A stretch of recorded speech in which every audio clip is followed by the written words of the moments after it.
Nakakamiss pag Burmans nung araw, no? Noong mga panahong 90s at early 2000. Yung tipong pagpasok pa lang ng September, kaliwat kanan na yung mga nagtitinda ng paputok.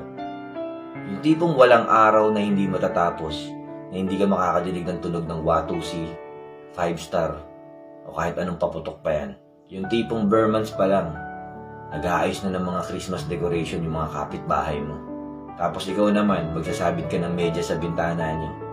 Kasi naniniwala ka, nabibigyan ka ng regalo ni Santa Claus. At habang papalapit ng papalapit ang December, palakas din ng palakas yung mga tunog ng paputok na nadidinig mo. Ang sarap tumambay sa gabi, habang nakatingin ka sa mga Christmas light ng kapitbahay nyo. At pagpapalapit ng November 1, kanya-kanyang takutan na.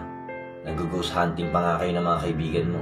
Sabay-sabay kayo manonood ng inaabangan yung Magandang Gabi Bayan, di kabayang Noli de Castro. Bibisita sa simenteryo, pero dahil bata ka nga, paglalaruan mo lang yung mga kandila. Gagawa ka ng bola, gawa sa kandila. At pag di naman nakabisita sa simenteryo, yung mga kandila na nakatirik sa labas ng bahay niyo yung pagtitripan mo. November pa lang, makakadinig ka na ng mga batang nangangaroling. Burmans na ata ang pinakamasayang araw at gabi sa mga kabataan. Para bang hindi nauubusan ng okasyon araw-araw. Hanggang sa sumapit ang Pasko at New Year na ulit. Hanggang sa hindi natin namamalayan na ilang taon na pala yung lumipas. Hindi maiwasan na marinig natin ngayon na mas masaya daw yung mga kabataan noon kumpara sa mga kabataan ngayon. Pero ang totoo, wala naman yan sa taon eh. Masaya lang talaga maging bata kahit na anong henerasyon.